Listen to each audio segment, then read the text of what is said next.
नमस्कार, आप देख रहे हैं रिपब्लिक भारत का डिजिटल प्लेटफॉर्म और मैं हूं आपके साथ गायत्री शर्मा।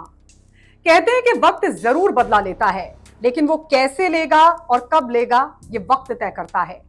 पूर्वांचल का बाहुबली माफिया मुख्तार अंसारी अब मौत की नींद सो चुका है। अब वो कभी नहीं जागेगा। हाँ, उसकी काली करतूतें जरूर लोगों को याद रहेंगी। माफिया डॉन से राजनेता बने मुख्तार अंसारी की बीती रात कार्डियक अटैक से 63 साल की उम्र में उसकी मौत हो गई। मुख्तार यूपी के बांदा जेल में बंद था। गुरुवार शाम उसकी तबीयत बिगड़ी और बेहोशी की हालत में उसे अस्पताल ले जाया गया, जहां इलाज के बीच उसने दम तोड़ दिया। मुख्तार एक ऐसा अपराधी था जिस पर 65 मुकदमे दर्ज हैं। हत्या, हत्या के प्रयास, अपहरण, धोखाधड़ी, गुंडा act, arms act, gangster act, CLA act, न जाने क्या क्या। इन्हीं अपराधों के चलते वो सालों साल जेल में बंद रहा।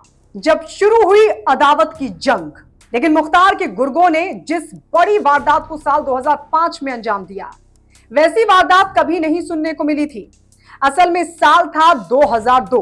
उस वक्त उत्तर प्रदेश में विधानसभा के चुनाव हो रहे थे और गाजीपुर की लगभग सभी सीटें अंसारी परिवार के इर्द गिर्द घुमा करती थी। इन्हीं में से एक सीट है मोहम्मदाबाद, जहां से मुख्तार के भाई अफजाल अंसारी लगातार विधायक चुने जाते रहे। लेकिन 2002 में बीजेपी ने मोहम्मदाबाद से कृष्णानंद राय को मैदान में उतारा और यह बात मुख्तार को कांटे की तरह चुभ गई। 29 नवंबर 2005 की वो तारीख।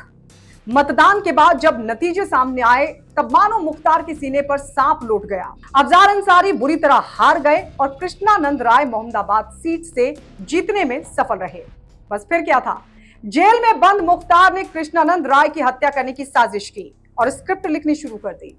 और 3 साल बाद उसके गुर्गों ने 29 नवंबर 2005 को कृष्णानंद राय समेत 7 लोगों की निर्मम हत्या कर दी। दरअसल उस दिन कृष्णानंद राय को गाजीपुर के करीमुद्दीनपुर इलाके में सेनानी गांव में एक क्रिकेट मैच का उद्घाटन करने जाना था। उस दिन हल्की हल्की बारिश हो रही थी। राय अक्सर कहीं भी बुलेट प्रूफ गाड़ी से जाया करते थे, लेकिन उस दिन उन्होंने लापरवाही बरती और सामान्य गाड़ी से चले गए। इस बात की भनक जैसे ही मुख्तार को लगी, उसके गुर्गों ने बसनिया चट्टी के पास कृष्णानंद राय को घेर लिया और AK-47 से अंधाधुंध फायरिंग करने लगे। 500 राउंड गोलियां और यूपी में भड़क उठे दंगे। कहा जाता है कि हमलावरों ने उस दिन 500 राउंड गोलियां बरसाई थी। इसमें अकेले कृष्णानंद राय के शरीर से लगभग 100 गोलियां निकाली गई थी। इस हत्याकांड के बाद से पूरे उत्तर प्रदेश में दंगे भड़क गए थे। हालात बद से बदतर हो गए थे। बसें फूंक दी गई, सरकारी संपत्तियों को नुकसान पहुंचाया गया। तब के बीजेपी के कद्दावर नेता राजनाथ सिंह ने सपा सरकार के खिलाफ मोर्चा खोल दिया था। बहरहाल कृष्णानंद राय की हत्या के 18 साल बाद यानी कि आज की सच्चाई यही है कि माफिया मुख्तार अब इस दुनिया में नहीं है। और इसी के साथ फिलहाल इस वीडियो में इतना ही। ऐसी तमाम बड़ी खबरों के लिए आप जुड़े रहिए रिपब्लिक भारत के डिजिटल प्लेटफॉर्म के साथ।